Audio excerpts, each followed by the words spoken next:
Samantala, isang matipunong lalaki ang lumitaw sa kanlurang suburbs ng M-City.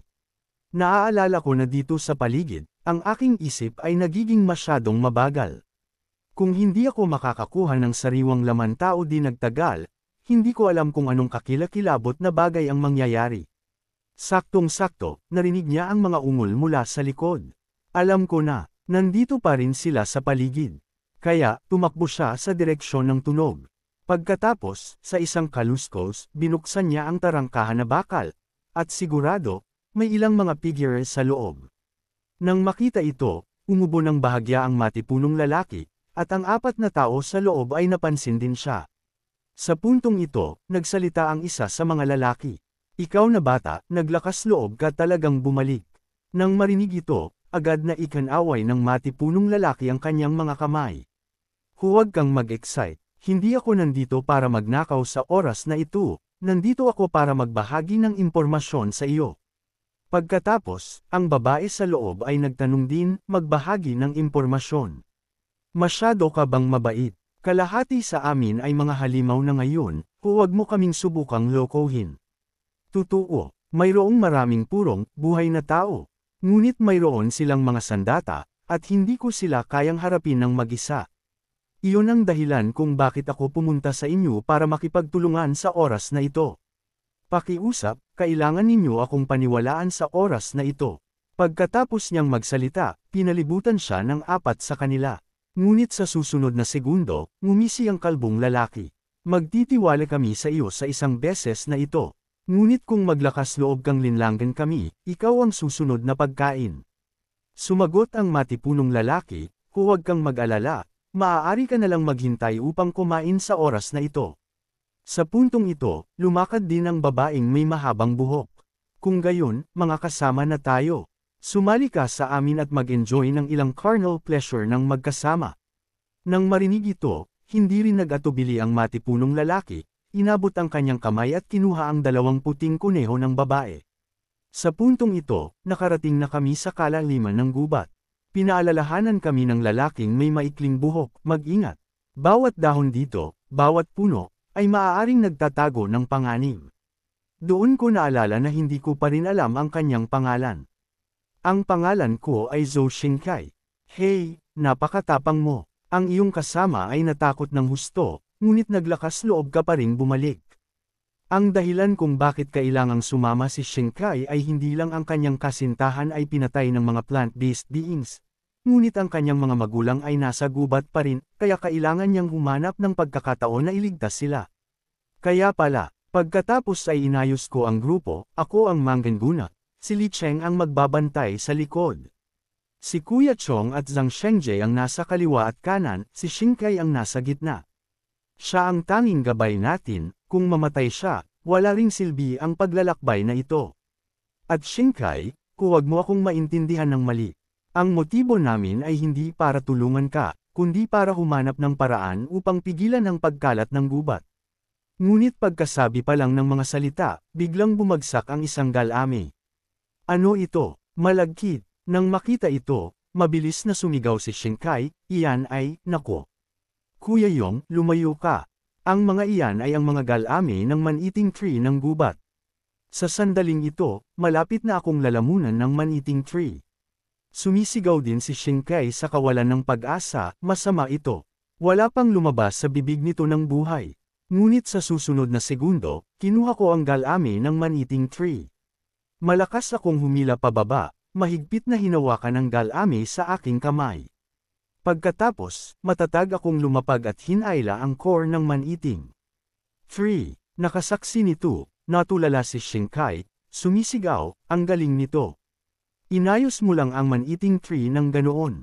Ngunit sa susunod na segundo, ang core ng man-eating tree ay biglang gumalaw at pagkatapos ay, swish, na lumayo. Hindi ko inaasahan na ang bagay na ito ay may kakayahan na gumalaw. Kaya, inutusan ko si Zhang Shengje sa likod ko, Zhang Shengje, huwag mo itong hayaang tumakas. Ang paglalaro ng mga galame sa harapan mo, matitiis mo ba yan? Nang marinig ito, hindi rin nag-atubili si Zhang Shengje. Ang kanyang mga galame ay bumaril at matatag na hinawakan ng tumatakas na core. Sa isang malakas na hila, madali niya itong kinaladkad pabalik, at ito ay nahulog sa lupa na may thud.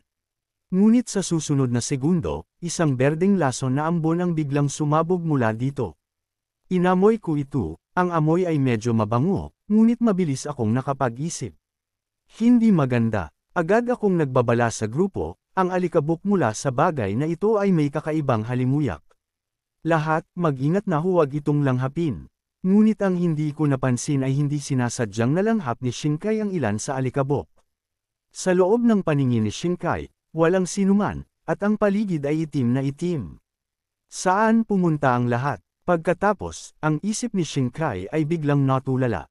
Anong nangyayari? Isang napakakakaibang pakiramdam. Ngunit pagkatapos ay nakita niya ang isang nakakagulat na eksena, pareho kami ni Zhang Shengjie na tila nakatayo sa lugar. Bakit kayong lahat ay nakatayo lang dyan? Pagkasabi pa lang niya, isang roslang na tunog ang nanggaling sa gubat. Lumingon siya upang tumingin at nagulat na makita ang figure ng isang babae. Ito ang kanyang yumaong kasintahan, si Xiao Tong. Nang makita ito, pinawisan ng malamig si Shinkai. Paano ito posible? Xiao Tong, hindi ka patay. Ang galing, buhay ka. Ngunit kinaway lang sa kanya ni Xiao Tong. Mapanganib sa kabila. Halika kaagad dito, nandito ang lahat. Sa sandaling ito, tila sinapian si Shinkai, naglalakad sa direksyon ni Xiao Tong. Samantala, sa Apocalypse Fortress, dinala na ng matipunong lalaki ang kalbong lalaki at ang iba pa, na itinuturo ang unahan at sinasabing, nandoon. Agad na naamoy ng mahabang buhok na brute ang amoy ng laman tao. Napakapurong laman tao. Habang nagsasalita siya, umagos ang laway, ang kanyang puso ay napuno ng pagnanasa para sa sariwang laman tao. Sumugod siya ng walang pangalawang pag-iisip. Nang makita ito, gusto siyang pigilan ng matipunong lalaki, ngunit hindi niya kayang pigilan ang pagsugod ng mahabang buhok na brute. Hindi ko na kaya. Gusto kong mag-enjoy sa masarap na laman tao na ito ngayon. Napansin din ng mga tauhan na naka-duty sa loob ng kuta ang gulo at agad na sumigaw para pigilan ang mahabang buhok na brute. Sino ka? Ngunit ang mahabang buhok na brute ay walang pakialam. Kinuha niya ang leeg ng gwardya at kinagat ang kanyang balikat. Agad, sumigaw sa sakit ang gwardya. Napansin din ni Old Lee sa opisina na mayroong mali. Ang tunog na iyon ay tiyak na hindi tama. Kailangan kong tingnan agad. Sa sandaling ito, ang mga mata ng mahabang buhok na brute ay pulang-pula. Hindi siya nagpakita ng takot kahit na sa harap ng isang baril, na nakatanggap ng ilang putok ng walang anumang reaksyon.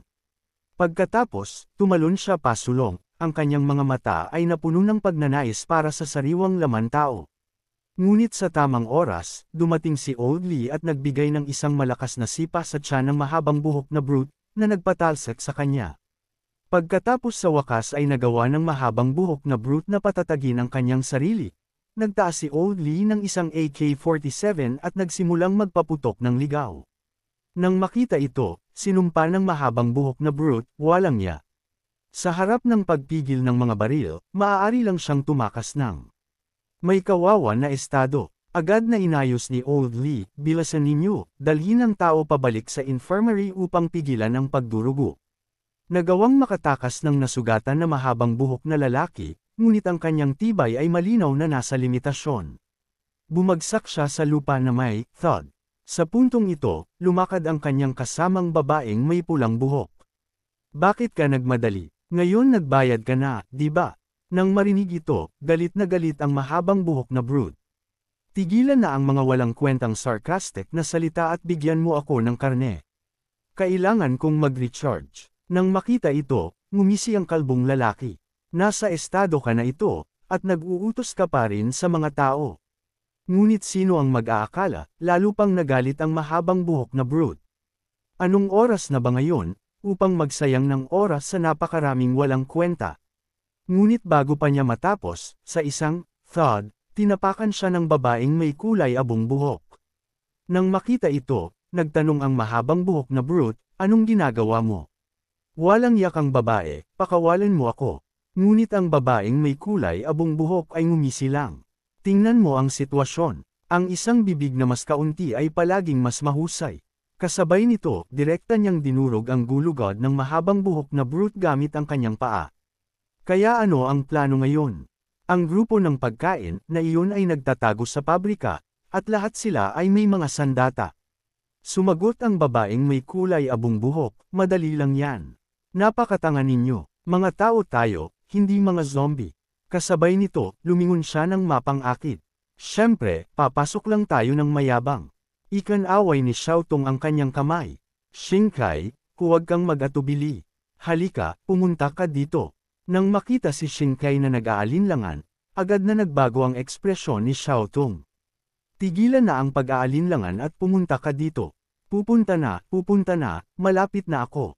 Ngunit sa susunod na segundo, isang kutsilyo ang lumipad at pinutol ang ulo ni Xiaotong sa mismong lugar. Pagkatapos ay gamulong ito sa mga paa ni Xingkai na may thud. Nakasaksi nito, agad na umiyak si Xingkai. Xiaotong, at ako ang nag-ayos sa ilusyon na si Xiaotong. Hindi ko inaasahan na ang usok na ito ay napakalakas. Maging ako ay nabighani. Sumigaw si Xingkai sa akin, bakit? Bakit mo pinatay ang Xiaotong ko? Nang marinig ito, malamig lang akong sumagot, anong Xiaotong mo? Buksan mo ang iyong mga mata at tingnan mo kung ano yan. Nang lumingon si Xingkai, nakita niya ang mga sapa ng makulay na ilaw na lumulutang mula sa katawan ni Xiaotong sa lupa. Sa isang iglap, bumalik ito sa pagiging isang plant-based being. Noon lang napagtanto ni Xingkai. Hindi lang siya, maging ang isang variant tulad ni Kuya Chong ay nabighani. Pagkatapos, bumalik sa kanilang katinoan ang lahat. Anong nangyari? Pakiramdam ko ay ilang taon na ang lumipas. Si Zhang Shengje ay nag-uumpisa rin ng walang kaugnayan. Pelikula, nagsasabi ng kasaysayan, high-speed machine, anak na dinala pabalik sa daigdig. Nagkaroon ako ng panaginip, na panaginipan ko na nagmamaneho ako upang sunduin ang aking anak mula sa paaralan. Dapat ay ang bulaklak kanina na naglabas ng isang uri ng hallucinogenic gas, iyon ang dahilan kung bakit nabighani ang lahat.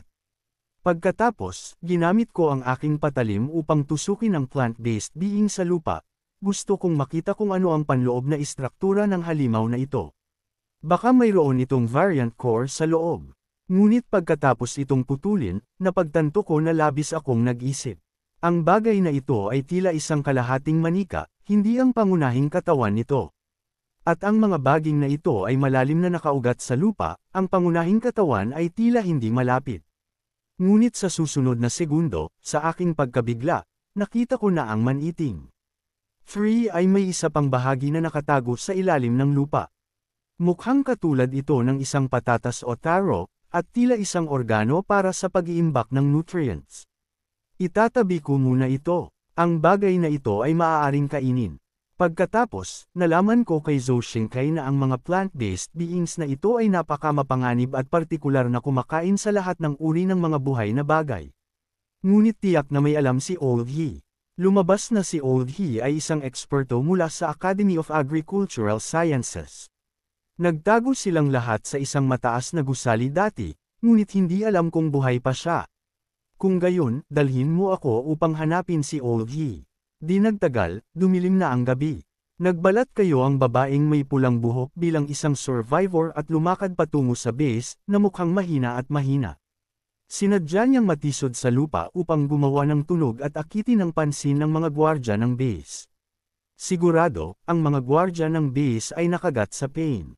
Nang marinig ang tunog, mabilis silang nagpaputok ng isang flare. Isang survivor, isa siyang survivor. Habang nagsasalita sila, sumugod sila. Nagpayo ang isang kasama sa likod niya, para maging ligtas, dapat mong i-report muna. Nang marinig ito, hindi nasiyahan ang gwardya.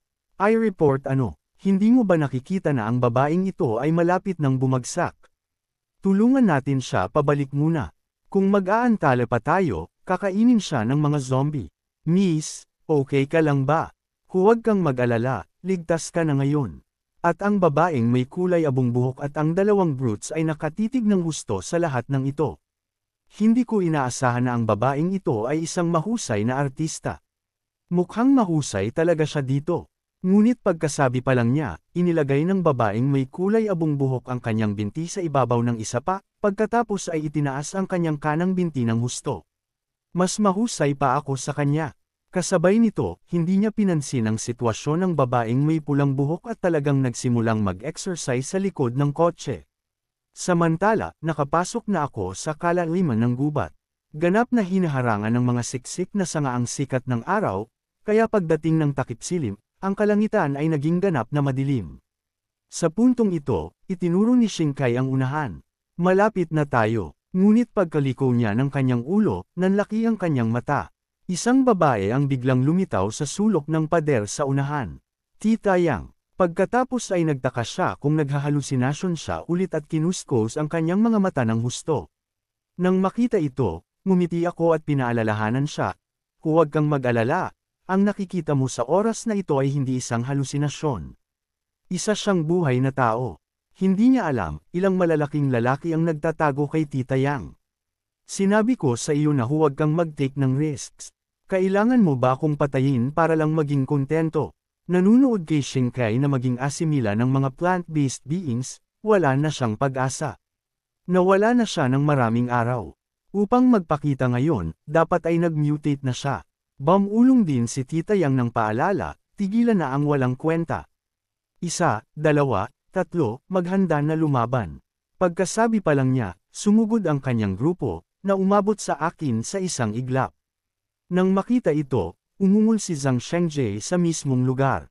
Agad akong nagsenyas sa kanya, kumalma, walang sino man ang gumalaw. Habang nagsasalita ako, 3 pana ang bumaril. Basta ko lang silang sinampal palayo at sumigaw, lahat. Tigil, kumalma, malinaw, medyo nagulat si Tita Yang at ang kanyang grupo sa aking sigaw. Mabilis din na ikan-away ni Shinkai ang kanyang mga kamay sa kanya. Ako ito, Shinkai, kumalma. Hindi sila mga kaaway. Nang makita ito, agad na sinenyasan ni Tita Yang ang lahat na tumigil sa pagpaputok. Patuloy din na nagpaliwanag si Shinkai. Nang may pag-aalala, sila ay mga tao mula sa labas ng gubat. Sila ang ating mga tagapagligtas. Ngunit sumagot si Tita Yang, kung gayon paano ang iba pa na nag-scouting kasama ka? At ang kasintahan mo, si Xiaotung. Nang marinig ito, ikan-away ni Shinkai ang kanyang kamay nang walang magawa. Halos kalahati sa amin ay napatay o nasugatan, at namatay din si Xiaotung, ngunit ang iba pa sa amin ay nakatakas. Hindi ito ang lugar para mag-usap. Magpapaliwanag kami ng detalyado kapag nakabalik na kami. Ngunit sa pagkakita kina Kuya Chong at Zhang Shengji, nagatubili ulit si Tita Yang at ang kanyang grupo. At ang ugali ng dalawa ay sobrang mayabang, na parang sinasabi, ako ang hari ng mundo, gawin mo ang gusto mo. Nang makita ito, ngumiti ako at ipinaliwanag, huwag kayong mag-alala, nasa panig namin sila. Kayo dalawa, maaari ba kayong magsabi ng isang bagay upang alisin ang kanilang mga takot? Nang marinig ito, agad na tinanggal ni Kuya Chong ang kanyang maskara. Pangit ako, ngunit napakabanayad ko. Si Zhang Shengji ay nagsimula rin sumayaw at kumanta ng walang kaugnayan, makinis na hubad na marmol, tingnan mo kung gaano ka-sexy ang katawan ko. Nang makita ito, agad ko silang pinagsabihan. Anong ginagawa ninyo? Patuloy din na nagpapaliwanag si Shinkai kay Tita Yang, huwag kang mag-alala, sila rin ang ating mga tagapagligtas. Buhay ako ngayon salamat sa kanila. Noon lang niya nagawang hikayatin si Tita Yang at ang kanyang grupo. Kung gayon, sumunod kayo sa akin. Samantala, pabalik sa Doomsday Base, natapos na rin ni Shanshan ang kanyang patrolya at bumalik sa kanyang motorsiklo. Tio Lee, buksan mo ang tarangkahan, ako ito, Shanshan. Ngunit sa susunod na segundo, naramdaman ni Shanshan na mayroong mali at tumingin patungo sa nag-i-exercise na trio. Agad na pinigil ng tatlo ang kanilang hininga. Pagkatapos, lumabas din si Tio Lee. Shanshan, bumalik ka na.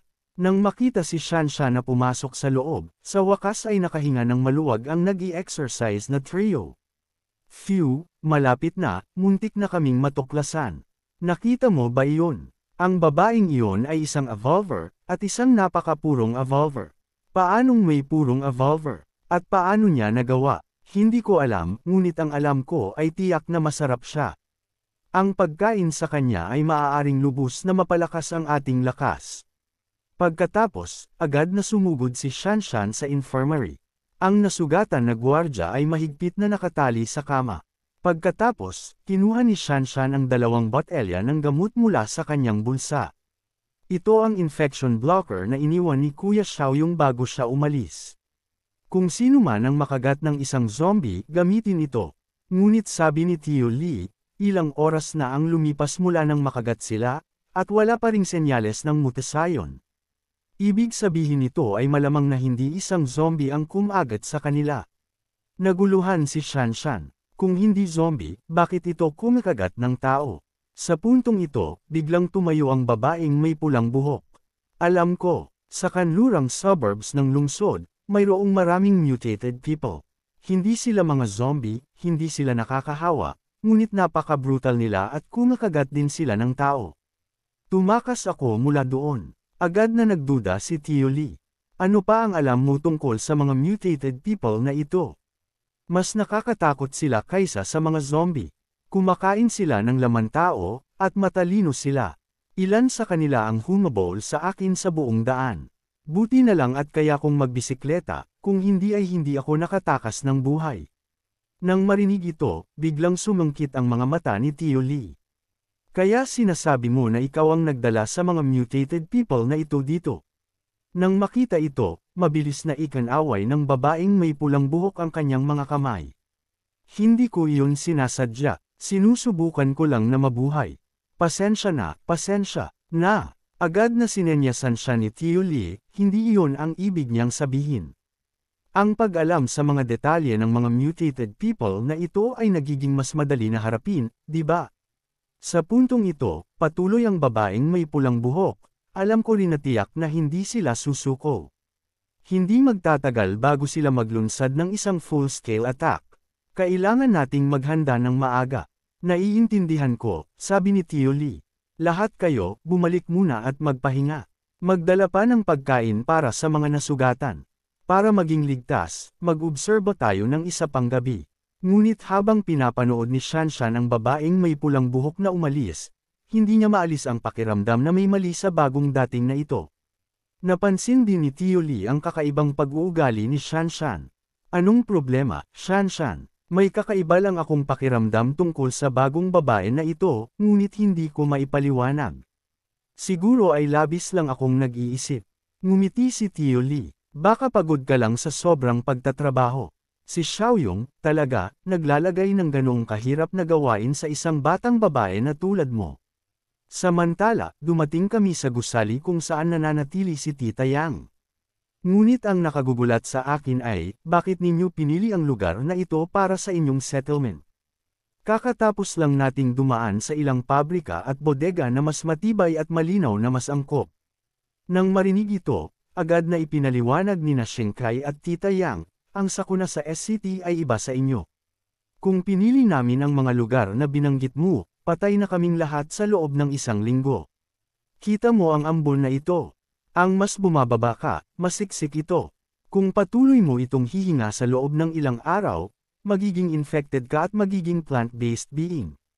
Tanging sa itaas ng ikasampung palapag, kung saan mas manipis ang ambon, maaari tayong mabuhay ng bahagya. Umakyat muna tayo at mag-usap ng detalyado. Pagkatapos naming manirahan, ipinakilala ko ang lahat at ipinaliwanag ang sitwasyon sa M-City. Kaya pala, Oldie. Ngunit sa kasamaang palad, ang sitwasyon sa labas ng gubat ay hindi gaanong mas mahusay. Pagkatapos ay sinabi ko sa dalawang lalaki sa labas ng pinto, Kuya Chong, Zhang Shengjie, maaari na kayong pumasok. Naipaliwanag ko na ang inyong sitwasyon sa kanila. Pagkatapos, nagtanong si Oldie tungkol sa sitwasyon sa ibang mga bansa. Sa ngayon, wala pa kaming nakatagpo ng anumang organisadong pagliligtas. Lahat ay naghahanap pa rin ng sarili nilang paraan. Sa pamamagitan ng paraan, Oldie, narinig ko na gumawa ka ng ilang pananaliksik sa mga plant-based beings na ito. Maaari mo bang tingnan ito? Mula kay Oldie, nalaman ko na ang mga tubers ng mga plant-based beings na ito ay nakakain. Si Tita Yang at ang iba pa ay lumabas upang hanapin ang bagay na ito. Nalaman lang namin ito ilang araw na ang nakalipas. Kung hindi dahil sa kakulangan sa pagkain, hindi kami maglakas loob na kainin ito ng basta-basta. Ang texture ay katulad ng taro at mataas sa calories. Sa Apocalypse, magandang pagkain ito. Ngunit saktong-sakto, may nagmamadaling pumasok ng may pag-aalala. Oldie, mayroon tayong sitwasyon.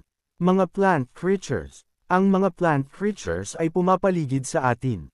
Maging mas specific, sabi ni Old He. Tonelada sila. Nagtitipon sila sa paligid ng gusaling ito at ang kanilang bilang ay lumalaki. Isang flower float. Ito ay isang flower float. Naguluhan ako. Isang flower float.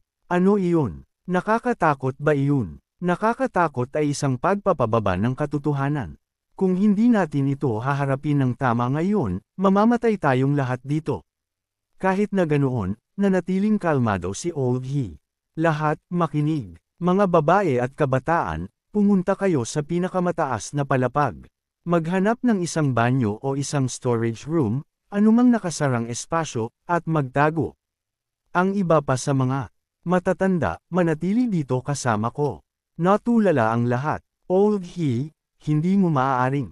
Nagalit si Old He. Gumagalaw na. Mas mabuti na ang ilan sa atin ay mabuhay kaysa sa lahat tayo ay magkasamang mamatay.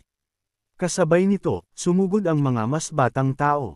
Tumingin si Old He sa akin. Hindi ka mukhang matanda, sumama ka sa kanila sa bubong.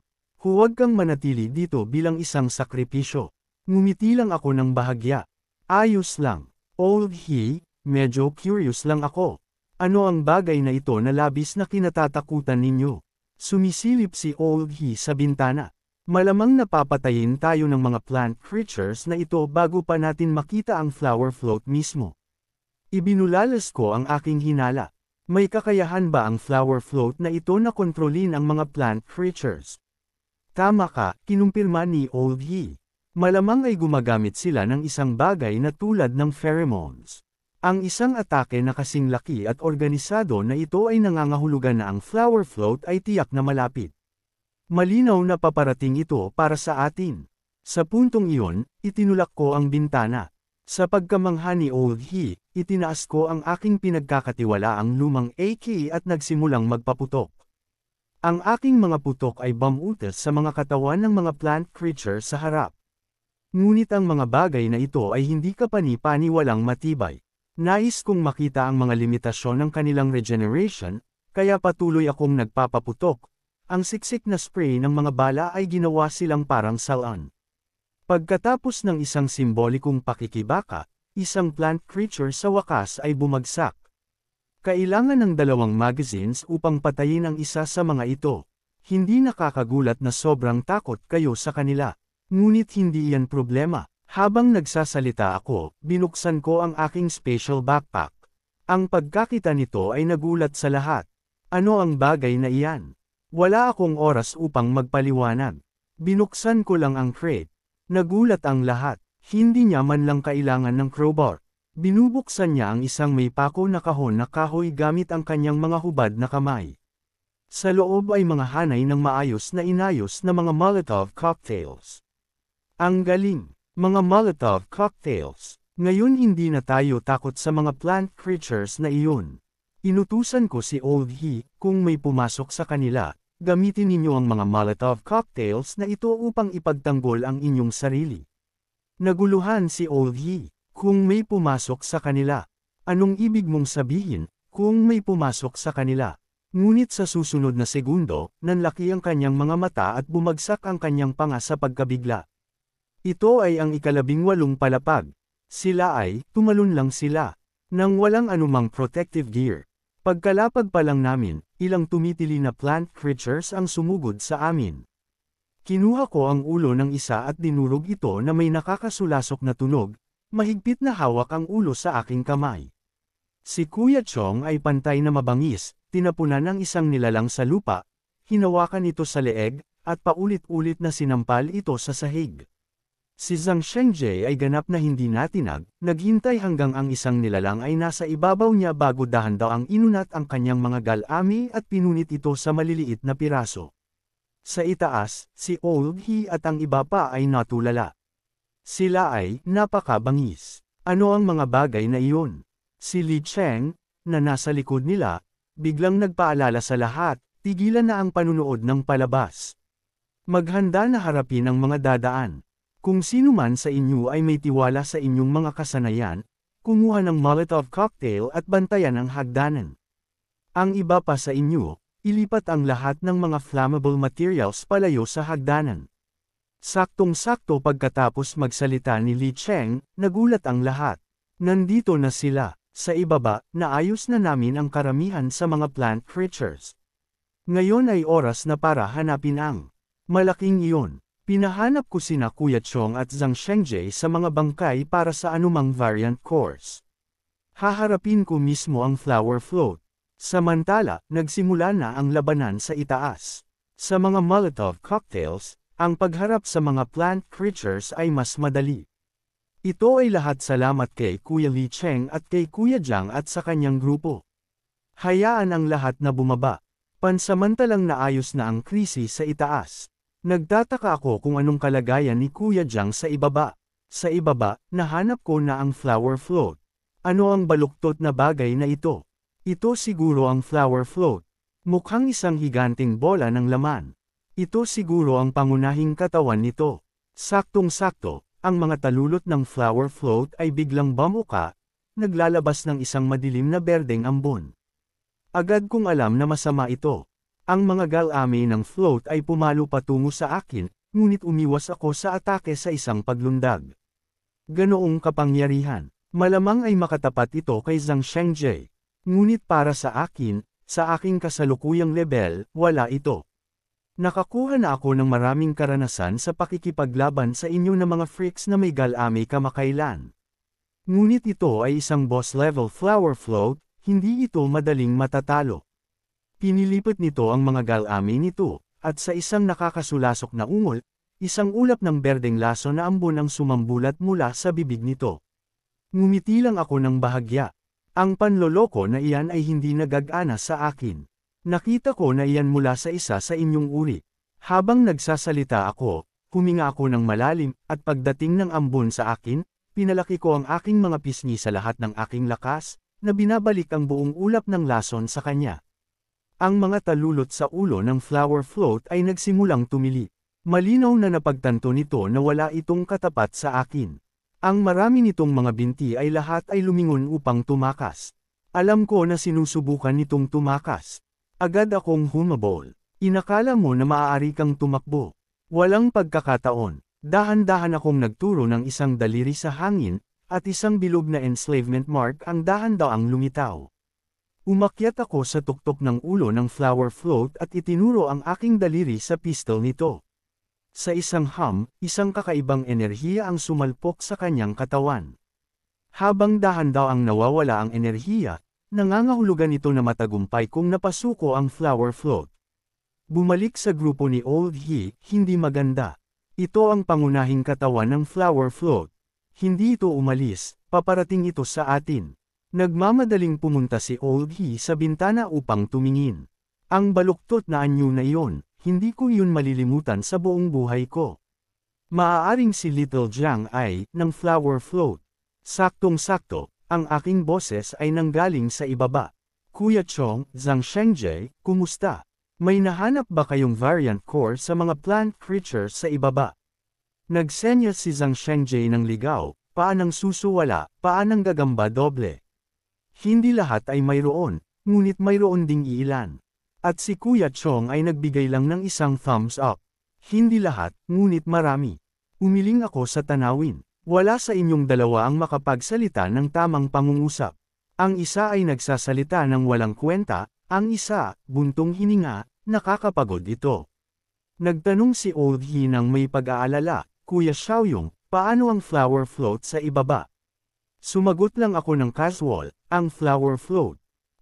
Isa siya sa atin ngayon. Tumingin sa akin ang lahat ng may pag-aalinlangan.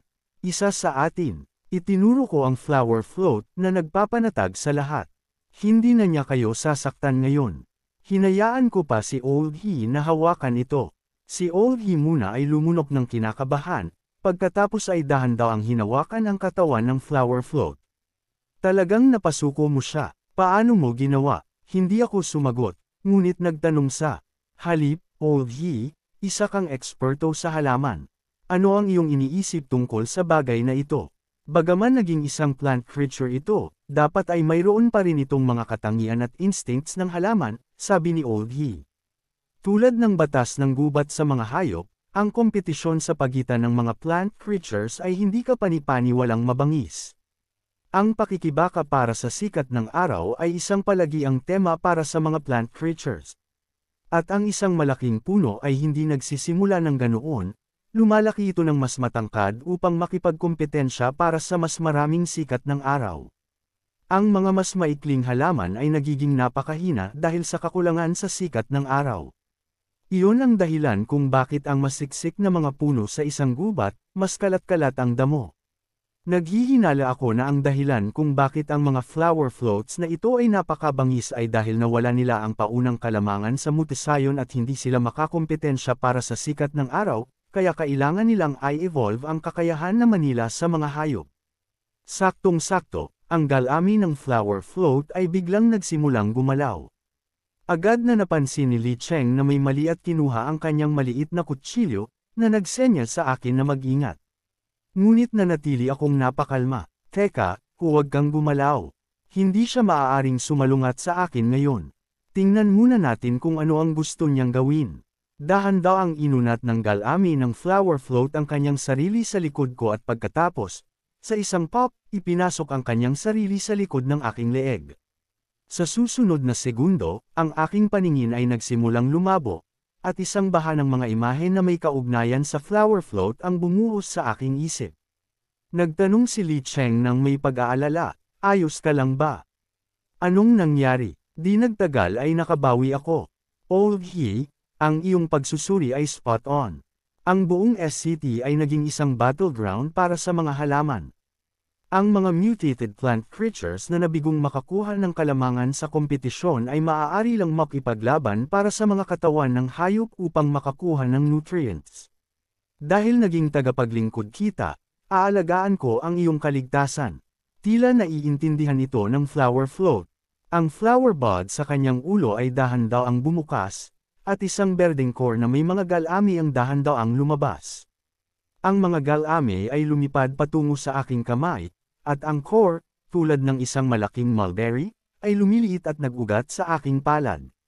Nagtanong si Li Cheng nang may pagkalito, saan pumunta ang bagay na iyon? Ngumiti ako at ipinaliwanag, ito ay nasa symbiosis sa akin ngayon. Habang nagsasalita ako, ikinaway ko ang aking kamay pasulong, at ilang berdeng galami ang bumaril mula sa aking palad, pumulupot sa isang malaking puno na may crack. Sa isang hila, ang puno ay nahati sa dalawa. Natulala si Zhang Shengji, isang light year ng noodles, mas malakas pa kaysa sa aking mga galami. Saktong-sakto, nag-prompt ang sistema, Gardener Achievement Unlocked. Gantimpala, 150 puntos. Kasalukuyang puntos, 153. Oy, hindi masama. Ito ang unang pagkakataon na nag-unlock ako ng isang achievement. Pagkatapos na ang mga bagay dito ay pansamantalang natapos, ang sitwasyon pabalik sa Doomsday Fortress ay hindi ganoong maayos. Ang babaeng may pulang buhok ay ngumiti ng bahagya. Mukhang may isa pang isda ang nakagat sa pain. Ito ay ang lalaking gwardya na nagdala sa kanya pabalik kanina. Miss, nagdala ako sa iyo ng ilang late night snacks. Nagtanong ang babaeng may pulang buhok, sino ang nagpadala sa iyo upang magdala ng snacks? Walang nagpadala sa akin, kusa akong dumating. Nang marinig ito, isang nakamamatay na balak ang kumislap sa mga mata ng babaeng may pulang buhok. Ngunit binati pa rin niya siya ng may ngiti, na kinuskos ang kanyang tuhod laban sa hita ng gwardya. Agad na nag-init ang gwardya at sumugod sa kanya. Anong ginagawa mo? Tanong ng babaeng may pulang buhok, na nagpapanggap na nagulat. Napagtanto ng gwardya ang kanyang pagkakamali. Pasensya na, akala ko. Ngunit ang babaeng may pulang buhok ay sinabi lang ng mahiyain, masyadong maraming tao dito, at manipis ang mga pader. Bakit hindi tayo pumunta sa labas at maglaro sa isang mas exciting na lugar? Ito mismo ang gusto ng gwardya. Mabuti, Fair na ngayon. Di nagtagal, ang dalawa ay nag-i-exercise, nang ligaw sa isang kotse sa labas ng kuta.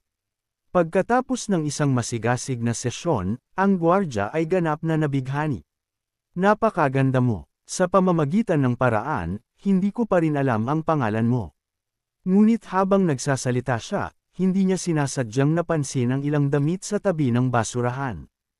Ang manggas na ito, mukhang ang suot ni Zhao Chen. Bakit ito itatapon dito? Ngunit nang buksan niya ang basurahan, kinilabutan ang gwardya. Sa loob ay ang ulo ni Zhao Chen. At sa sandaling iyon, ang matatalim na kuko ng babaeng may pulang buhok ay papalapit na para sa kanya, pumipiga sa kanyang leeg. Tanga na bata, matagal na akong hindi nakakain ng ganoong kasarap na laman tao. Sa labas ng Doomsday Fortress, ang matipunong lalaki, na natutulog, ay biglang sinampal upang magising. Natutulog ka ng mahimbing, di ba? Sinabi ko sa iyo na magbantay, at natutulog ka. Naglakad lang ako sa tabi mo at hindi mo man lang napansin. Kung magbibigay siya ng signal, makikita mo ba? Wala kang silbi, anong silbi mo? Nang makita ito, mabilis na namagitan ang babaeng may kulay abong buhok. Sige na, tama na. Naghalinhina na tayo sa pagbabantay ng napakatagal, at wala siyang ibinigay na kahit isang signal. Pagkatapos ay malamig siyang sumanghal. Sa tingin ko natatakot siya at gusto niyang panatilihin ang lahat ng pagkain para sa kanyang sarili. Inakala rin ng dalawang matipunong lalaki na posible ito. Walang senyales ng babaeng iyon sa paligid. Tama ang kanilang iniisip. Sinabi ko sa iyo na may amoy ng laman tao dito. Ang babaeng iyon ay talagang kumakain mag-isa. Nang marinig ito, hinawakan ng babaeng may kulay abong buhok ang kanyang dibdib. Kung kaya niyang makapasok sa pamamagitan ng pagpapakita ng kanyang kagandahan, bakit hindi ako? Ngunit sino ang mag-aakala, biglang hinawakan siya ng kalbong lalaki. Gusto mo ring makapasok ng palihim at kumain ng mag-isa. Huwag mong isipin na hindi kita nakikita. Ikaw at siya ay pareho lang. Nang makita ito, mabilis siyang pinigilan ng matipunong lalaki. Boss, huwag kang mag-excite. Kung papatayin mo siya, magiging mas mababa pa ang tsansa natin. Nang marinig ito, itinapon ng kalbong lalaki ang babaeng may kulay abong buhok sa lupa. Patawarin kita ngayon, ngunit kung maglakas loob kang subukan ang ginawa niya, kahit na kailangan kong pilitin na pumasok at mamatay, dadalhin ko kayong dalawa kasama ko. Kaya, ginaya din ng babaeng may kulay abong buhok ang babaeng may pulang buhok at kumatok. Tulong. Di nagtagal, bumukas ang tarangkahan ng Doomsday Fortress. Nagtanong ang bantay gabi sa loob, sino ka? Mabilis na sumagot ang babaeng may kulay abong buhok. Hinabol ako ng mga zombie at halos hindi ako nakatakas. Wow, napakaswerte talaga natin, mga kapatid. Kakatapos lang nating iligtas ang isang babae, at ngayon narito ang isa pa. At mas mainit pa siya kaysa sa huli. Ngunit saktong-sakto, isang boses ang biglang nanggaling sa itaas. Huwag kayong maniwala sa kanya. Isa siya sa mga variants na nagbalat kayo bilang tao. Huwag kayong mag-atubili, bumaril kayo. Nang marinig ito, hindi nag-atubili ang bantay gabi at hinayla ang trigger. Dose-dosenang mga bala ang lumipad patungo sa babaeng may kulay abong buhok, na ginawa siyang parang bahay ng pukyutan sa mismong lugar. Sa loob ng wala pang isang minuto, bumagsak ang babaeng may kulay abong buhok sa lupa. Nang makita ito, sumigaw ang mga lalaki, "Bilasan ninyo, kunin ang gasolin at sunugin siya." Ngunit nang pumunta sila upang tingnan, matagal nang wala ang babaeng may kulay abong buhok. Ang makatakas pagkatapos na barilin ng napakaraming beses. Walang ya, dapat ay may pinananatili tayong nagbabantay sa kanya. Bilasan ninyo, ay report kay Shanshan at Kuya Lee. Di nagtagal, bumalik ang babaeng may kulay abong buhok na Pailey. Ngunit bago siya makakilos ng ilang hakbang, bumagsak siya sa harap ng kalbong lalaki. Boss, pakiusap huwag mo akong patayin, sabi niya, ang kanyang mukha ay napuno ng takot. Pakiusap, iligtas mo ako. Nangangako ako na gagawin ko ang lahat ng gusto mo mula ngayon. Ngunit ang kalbong lalaki ay sumagot lang ng malamig, lahat tayo ay parehong uri. Alam mo kung ano tayo. Kasabay nito, pinunit niya ang isang malaking piraso ng semento mula sa lupa. Tungkol naman sa pagkain sa settlement na iyon, kailangan kong humanap ng ibang paraan. Sa sandaling ito, ang mukha ng babaeng may kulay abong buhok ay napuno ng kawalan ng pag-asa. Ngunit sa susunod na segundo, sa isang thud, ang matipunong lalaki ang kumilos. Ang kalbong lalaki ay bumagsak sa lupa, malinaw na patay. Pagkatapos ay dinilaan ng matipunong lalaki ang dugo mula sa kanyang kamay. Sige na, hindi ka na mamamatay. Isang braso at isang binti ay dapat sapat na para makabawi ka. Ang iba ay sa akin. Nang marinig ito, ngumiti ng bahagya ang babaeng may kulay abong buhok. Tama ang kalbong lalaki. Alam nating lahat kung ano ang ating sariling uri. Kung kailangan niyang ibahagi ang aking katawan sa kalbong lalaki, halos wala siyang makukuha. Ngunit sa pamamagitan ng pag-atake at pagpatay sa kalbong lalaki sa harapan ko, nasa mas nakakalamang na posisyon siya. Siya ang magdedesisyon kung gaano karami ang makukuha ko. Sa oras na ito, mayroon ding nakitang nawawala sa loob ng kuta.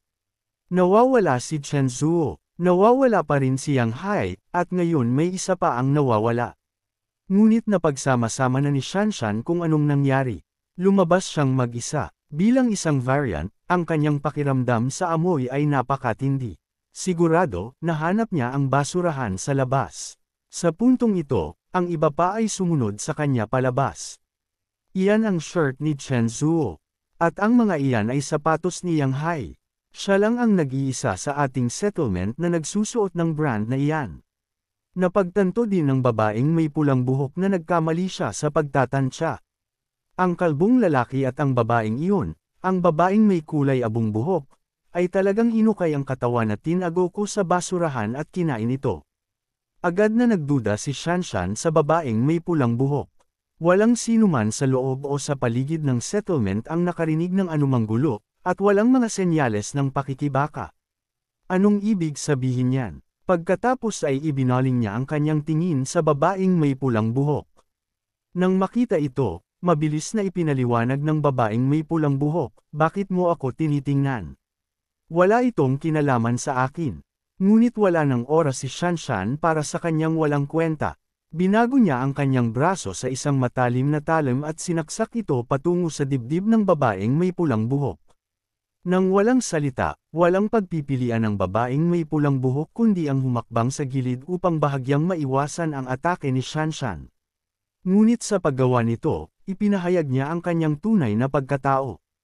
Tinitigan niya si Shanshan ng mabangis, ngunit tiningnan lang siya ni Shanshan ng may paghamak. Ang babaeng may pulang buhok ay naging labis na kinakabahan. Walang ya, ganap na akong exposed ngayon. Mukhang kailangan kong humanap ng paraan upang makalabas dito muna. Kasabay nito, sumugod siya sa isang lalaki na malapit, inilagay ang kanyang kamay sa leeg nito. Huwag kang gumalaw, o papatayin ko siya. Nang makita ito, agad na nagbabala si Shanshan, kung papatayin mo siya, hindi kita hahayaan na umalis dito ng buhay. Sino ang mag-aakala, ang babaeng may pulang buhok ay ngumisi lang. Isang maliit na babae na hindi pa tumutubo ang lahat ng kanyang buhok, nagpapalakas loob. Kung hindi mo ako hahayaan na umalis dito ng buhay ngayon, kukuha ako ng hindi bababa sa 3 lalaki upang samahan ako. Walang magawa, maaari lang sumang-ayon si Shanshan sa kanyang hiling.